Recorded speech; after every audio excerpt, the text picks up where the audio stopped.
Missile fired by Yemen's Houthis lands near Israel's main airport. I have been to this airport a few different times. A missile fired by Yemen's Houthi rebels towards Israel on Sunday landed near the country's main international airport, causing panic among passengers and drawing threats of retaliation against the group and Iran. Yemen's Iran-aligned Houthis claimed responsibility for the missile strike that struck near Ben Gurion Airport, the latest in a string of attacks, saying they are acting in solidarity with Palestinians in Gaza. Israeli Prime Minister Benjamin Netanyahu vowed to retaliate. Attacks by Houthis emanate from Iran. Israel will respond to the Houthi attack against our main airport and, at a time and place of our choosing, to their Iranian terror masters, Netanyahu said on, I refuse to call it X, Twitter. In a separate video issued by his office, Netanyahu said, "We will do what we need to. We will do what we need to do to take care of our security, to respond effectively, and to give Iran due warning that this cannot continue." Houthis said in a statement later on Sunday that they would impose a comprehensive aerial blockade on Israel by repeatedly targeting its airports in response to Israel expanding its aggressive operation in Gaza. Most attacks from Yemen have been intercepted by Israel's missile defense systems, though a drone strike hit Tel Aviv last year. Sunday's missile was the only one of a series launched since March that was not intercepted.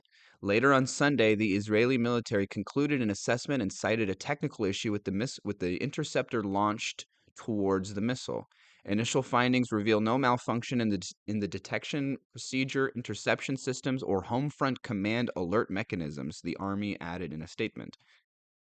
A Reuters reporter at the airport heard sirens and saw passengers running towards safe rooms. Several people posted videos showing a plume of black smoke visible behind parked aircraft and airport buildings. Pictures showed a nearby road scattered with dust and debris. And the Israeli ambulance service said 8 people were taken to hospital for mild to moderate injuries. This missile strike only caused mild to moderate injuries. That's kind of crazy.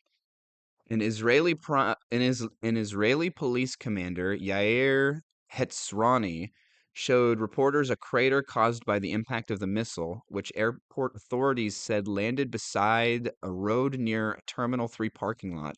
The airport lies near the major city of Tel Aviv. You can see the scene right behind us here, a hole that opened up with a diameter of 10 meters and also tens of meters deep, Hetzrani said, adding that there was no significant damage. Claiming responsibility, Houthi military spokesperson Yahya Saree said Israel's main airport was no longer safe for air travel. The Israel airport's authorities said normal operations had resumed after reports of air traffic being halted and access routes to the airport being blocked. However, a string of airports, including Lufthansa, Delta, ITA Airways, and Air France, said they had canceled flights to and from Tel Aviv, some of which had been scheduled for Monday or Tuesday. So I guess a byproduct of this whole conflict since October 7th is flights in and out of Israel have gotten quite expensive because of the security concerns. And I would imagine, as a response to this, a missile landing basically in the airport, that it's only going to get even more expensive. Sunday's strike came as Israeli ministers were reported to be close to signing off on plans to expand the military operation in Gaza, which resumed in March following a 2-month truce, prompting the Houthis to hit Israel with more missiles. Efforts to revive the ceasefire have faltered, and U.S. President Donald Trump in March ordered large-scale strikes against the Houthis to reduce their capabilities and deter them from targeting commercial shipping in the Red Sea. The strikes have killed hundreds of people in Yemen. The U.S. military continues its operation against the Houthis, which has included over 1,000 strikes against these terrorists, and we will continue to coordinate with the Israeli government through diplomatic channels, U.S. National Security Council spokesperson James Hewitt said in an email to Reuters. The Trump administration remains committed to ending the Houthis' capability to hijack freedom from navigation in the Red Sea. He did not directly address the airport incident. The Houthis, who control swaths of Yemen, began targeting Israel and Red Sea shipping in late 2023 during the early days of the war between Hamas and Israel in the Gaza Strip. The war was triggered by Hamas-led attacks on southern Israel in October 7th, 2023, in which 1,200 people were killed and 250 were taken hostage. Israel's offensive in Gaza has killed more than 52,000 Palestinians and destroyed much of the enclave. So this is very noteworthy because I actually saw the next bit of news that we're going to cover, which is Netanyahu's government's plan to fully annex Gaza. Um, I guess maybe they must have known that these talks were going on because my understanding is that this specific strike at the airport came before the deal was actually like the decision was fully made to annex Gaza. And this is a pretty big deal for Israel because Israel really only has it has one international airport, right? If you want to fly into Israel, you're going to fly into Ben Gurion in Tel Aviv. There's nowhere else really to fly. I don't even know if maybe there's an airport in the south by Eilat, but like I don't think there are. I would speculate that the major airlines only fly into Israel into Tel Aviv, and then if you want to do another flight in Israel, it's going to be a smaller local one. And so this is super significant. Any they need to be extremely protective of that airport because if they were to manage to if the Houthis were to manage to completely destroy the airport, it would really cripple um, Israel in like a really significant manner, but it would also um really isolate them and really like it would be a that would be a humongous deal if they took out the airport. So I think they're especially protective over Ben Gurion Airport because it is their lifeline to the rest of the world pretty much. All right, so let's hop into the second part of this story, which is Israel's plans.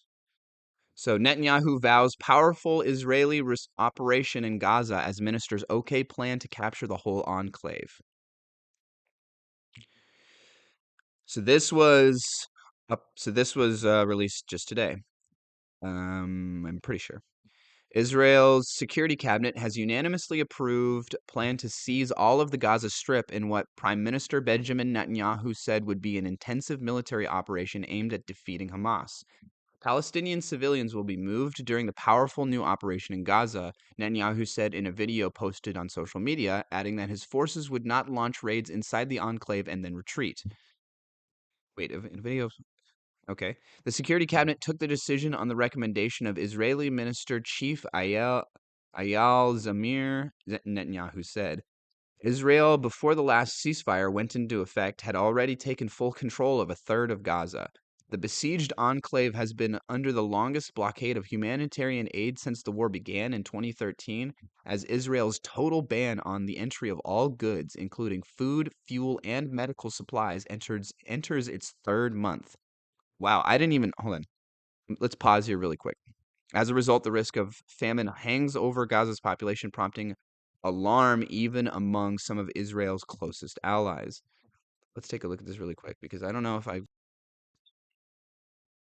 Israel faces International Court of Justice over Gaza aid blockade.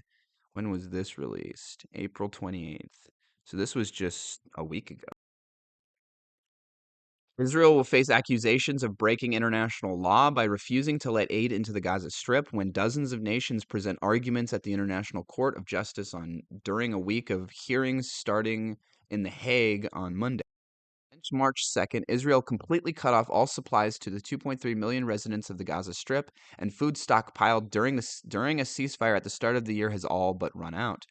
In December, the UN's top court was tasked to form an advisory opinion on Israel's obligations to facilitate aid to Palestinians that is delivered by states and international groups, including the United Nations. Israel has said it would not allow the entry of goods and supplies into Gaza until Palestinian militant group Hamas releases all remaining hostages.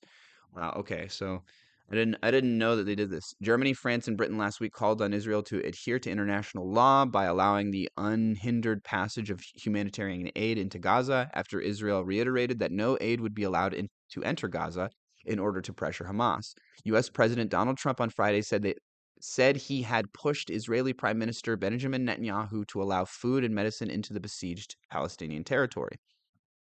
Israel has repeatedly accused Hamas of hijacking humanitarian aid that was allowed into Gaza. Hamas has denied the allegations and has blamed Israel for shortages. The resolution adopted in December by 137 of the 193 nations in the UN General Assembly called on Israel to comply with its obligations towards the Palestinian population as it expressed grave concern about the dire humanitarian situation. Israel, the United States, and 10 other countries voted against the resolution, while 22 countries abstained. Representatives for the Palestinian territories will be among the first to address the court in Hague on Monday. Israel is not among the roughly 40 nations that will speak during the 5 days of hearings scheduled through Friday. The United States will state its opinion on Wednesday. Advisory opinions of the ICJ, also known as the World Court, carry legal and political weight, although they are not binding and the court has no enforcement powers. So this is just a big finger wagging operation. This means nothing. The UN views Gaza and the West Bank as Israeli occupied territory. International humanitarian law requires an occupying force to facilitate relief programs for people in need and ensure food, medical care, hygiene, and public health standards. After the hearings, the World Court will likely take several months to form its opinion. This completely makes sense to me. So it seems bananas to me that they would completely cut off all forms of aid from what it says cut off cuts off medical supplies, food. That seems crazy to me. And to assert that they assert that after Israel reiterated that no aid would be allowed to enter Gaza in order to pressure Hamas.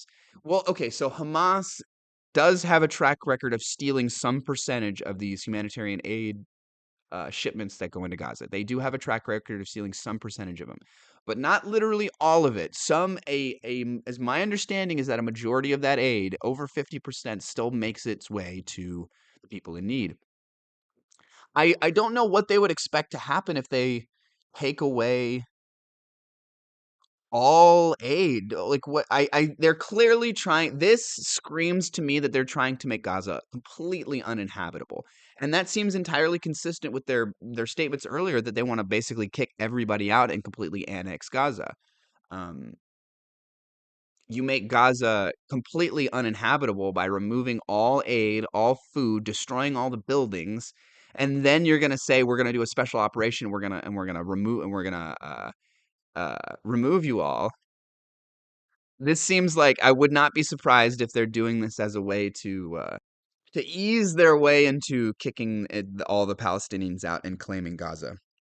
Make it uninhabitable, destroy everything, say you're going to temporarily remove them for like some special military incursion, and then when that special military incursion ends, just don't bring them back, or just basically never have that special military incursion end very conveniently, and then it just goes on indefinitely, and then they're indefinitely removed from the area.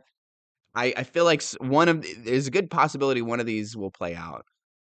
The United Nations on Sunday rejected an Israeli proposal for aid distribution, describing it as Israeli hubs under conditions set by the Israeli military. It added that the plan was dangerous and appeared to reinforce control over life-sustaining items as a pressure tactic, and would mean that large parts of Gaza, including the less mobile and most vulnerable people, would continue to go without supplies. It's very clear. I can't believe that they would even pretend to try and assert that this is a way to pressure Hamas, right? No, this is a way to pressure. This is a way to pressure the Palestinian people without a question. Which, in my understanding, is explicitly illegal, and that Israel has at least tried to appear that they're not doing that. They've at least tried to pretend like they're not um, trying to apply pressure to the Palestinian people at large through restricting food or destroying houses or making the place generally uninhabitable. It seems pretty clear to me that they're targeting the population at large by doing this. I mean, what would be cutting off literally all? There are ways that you could set up special like humanitarian aid channels to ensure that Hamas can't have any access to it at all. And IDF has almost full control over Gaza at this point. They could more than do this. They're not, and to me that shows that they're trying to pressure the population at large. They're not trying to specifically target Hamas. They're using the targeting Hamas as like as a distraction, as a guise. But a senior Israeli security official said in a statement Monday that the humanitarian blockade will continue, and only later, after the operation phase begins and a large scale civilian evacuation to the south is completed, will a humanitarian plan be implemented. They added that, unlike in the past, the military will remain in every area it secures to prevent the return of terror. So Mhm. The Israeli army has begun calling up tens of thousands of reserve soldiers to intensify and expand its fight against Hamas in an attempt to get the militant group to return hostages still being held since October 7th, 2023 terror attack. They are still trying to pretend like this is about the hostages. The Netanyahu government has said multiple times, like very consistently, that if they get all the hostages back, they aren't just going to leave Gaza. Or they aren't just going to stop. I have a feeling that their plans and the way that they're going about their way that they're going about this would not change in any fundamental way if all the hostages were to be returned right now, or if day one of the incursion they got all the hostages back. I don't think it would fundamentally change how they would do it, what they would be doing. They'd still say, "Oh, we're still going after Hamas. We still have to get Hamas." They would move the goalpost. Now they're pretending like it's about getting the hostages. When they got all the hostages, or that's no longer an option, then they'll move the goalpost to getting rid of all of Hamas. We are increasing the pressure with the aim of returning our men and defeating Hamas. I feel like defeating Hamas is like that's also just like an unrealistic, undoable goal, or it's just a fake goal. It's a way to distract from their real goals, because like it's almost like the idea of defeating ISIS. Like you're never gonna. It's an ideology. It's a mindset. You're never gonna be able to completely eliminate every single ISIS member, or everybody that purports to anybody that subscribes to ISIS viewpoints or whatever and lives in these regions. It's impossible to root them all out. It would be the exact same with Hamas. It would be impossible to root out every single Hamas member. That is unrealistic. And so if that is their standard, if they're basically saying we're just going to continue to go buck wild until we get all of Hamas, which is impossible, that's a goal. That is a goalpost that is on the other side of the universe, then this will never end. And to me, that screams that this is all cynical, that it's all there's really some other nefarious reason going on here. And I think something that is at least worth discussing and mentioning is their interest, not only parts of the Israeli government and ruling class, but also parts of the American ruling class have an interest in the real estate in Gaza. Um, I'm my understanding, like I don't think it's like the most desirable piece of real estate in the entire world. I'm not going to pretend like that is, but like Trump's whole he wants to turn it into the Riviera of the Middle East or whatever. Like they're there has been a consistent talking over the last few years. You see them talk about real estate potential in Gaza, when they're talking about the conflict sometimes. Like, this is not a crazy concept that there are some nefarious, cynical forces at play here that really just want the land and don't really care about the people or anything else, any hurdle on their way towards getting that land. I think that is I don't know if that's the main driving force behind all of this, but I think it's worth mentioning, and it's got to play some factor in here. However, some reservists have indicated they will refuse to serve in a war they increasingly view as politically motivated, and at a Knesset committee meeting on Monday, Ein Inav Zawu, whose son Matan is being held hostage, called on soldiers not to report for reserve duty for moral and ethical reasons. More than 51,000 people have been killed in Gaza since Israel launched its offensive, including thousands of women and children, according to the Palestinian Health Ministry.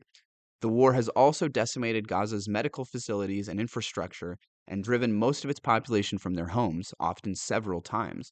The United States Agency for Palestinian Refugees, UNRWA, recently warned that nearly 500,000 Palestinians in Gaza have been newly displaced.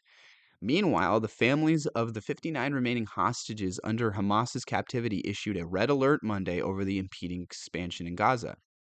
The expansion of military operations puts every hostage at grave risk, the hostages' families' forum headquarters said in a statement, adding, "It also threatens the lives of our soldiers and deepens the toll on countless Israeli families already carrying the burden of this war."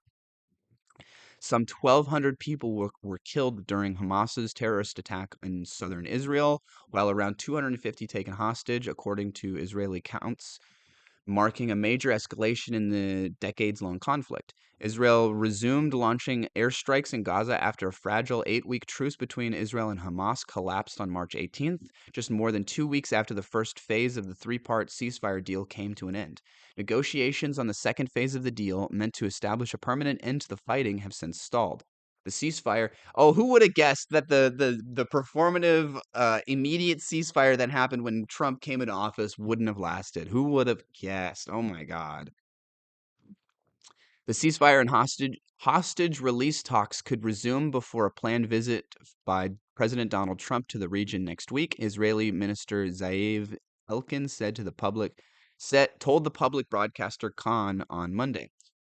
There is still a window of opportunity until President Trump concludes his visit to the Middle East. If Hamas understands, we are serious, Elkin said. Trump said last month that he and Netanyahu were on the same side of every issue in a post on Truth Social shortly after the two leaders spoke over the phone. In February, my understanding is that Trump, has some weird affection for these pseudo-authoritarian figures, and that Netanyahu is the perfect model for that.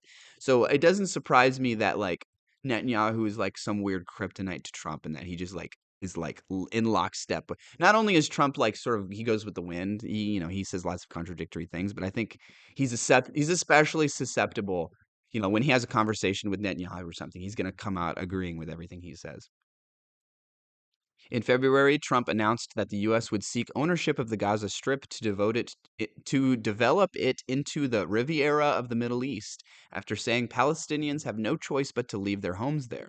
He reiterated those plans after a meeting with Netanyahu at the White House in April, saying that the Gaza Strip was an incredible piece of important real estate, and that and that U.S. control and ownership of the territory would be a good thing. Yeah, so it's this is he you have when you're talking about all of this, you have to bring up these cynical, uh, nefarious forces behind the scenes, right? This is not just a simple conflict between the Palestinians who feel they're oppressed and are supporting uh, a terrorist organization, Hamas, and then you have the Israelis who feel like they're being attacked by all sides, and that they really need to secure this area, and that Gaza is a huge security concern in the future. All of that is true to some degree, but then another element that is equally, if not bigger than all of this, is the cynical reasoning of we just want that land, or we think we have a biblical right to the land, and that Palestinians have no right here, and that all the Arabs should be gone, and this should be a land for only the Jews. There are these cynical bad reasons in play, and people have to address those. They have to be talked about. If you're going to have a full-throated discussion about Israel Palestine, you have to address these. And it's pretty bad, right?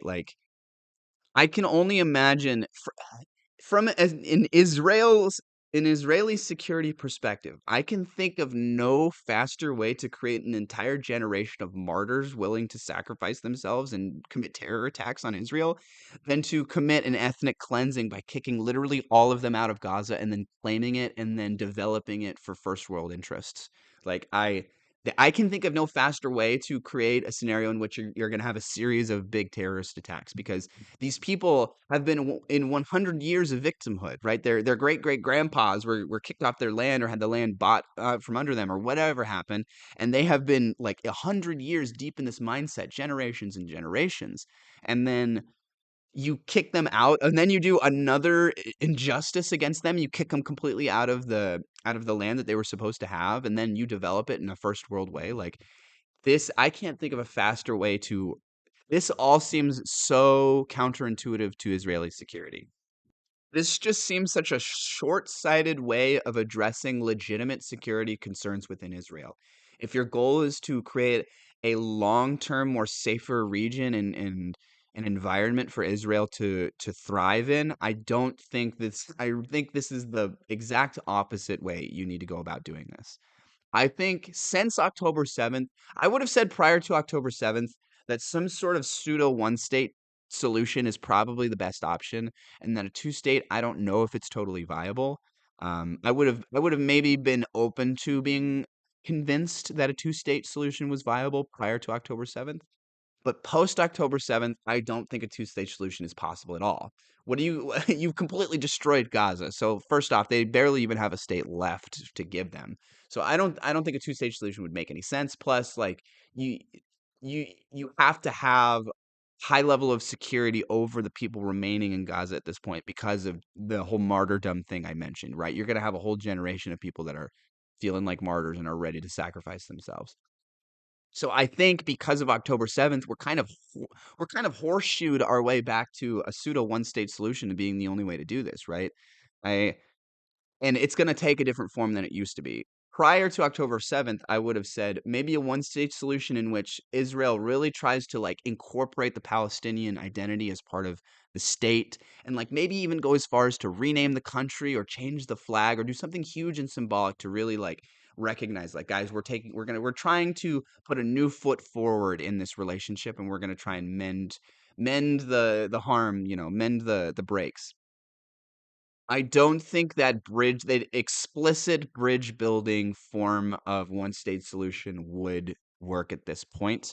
I think there obviously is forms of bridge building and tension reducing that needs to be done, but I think it would take a very different form now. I think, unfortunately, I think the most likely best way for them to handle this at this point, I could be wrong about this, would be to sort of annex it in a similar way they have the West Bank, and then basically govern it in a similar way that they have the West Bank. Try do as better as they can, and then hopefully not do the settlements, and hopefully take a new foot forward in trying to help them rebuild their giant uh, land of their giant Gaza's just a big rubble pit at this point. So the Israelis have the opportunity to come in and say, "Look, we're gonna be the military police. We're gonna govern this area. Hamas doesn't isn't allowed to do this. Isn't allowed to be around anymore.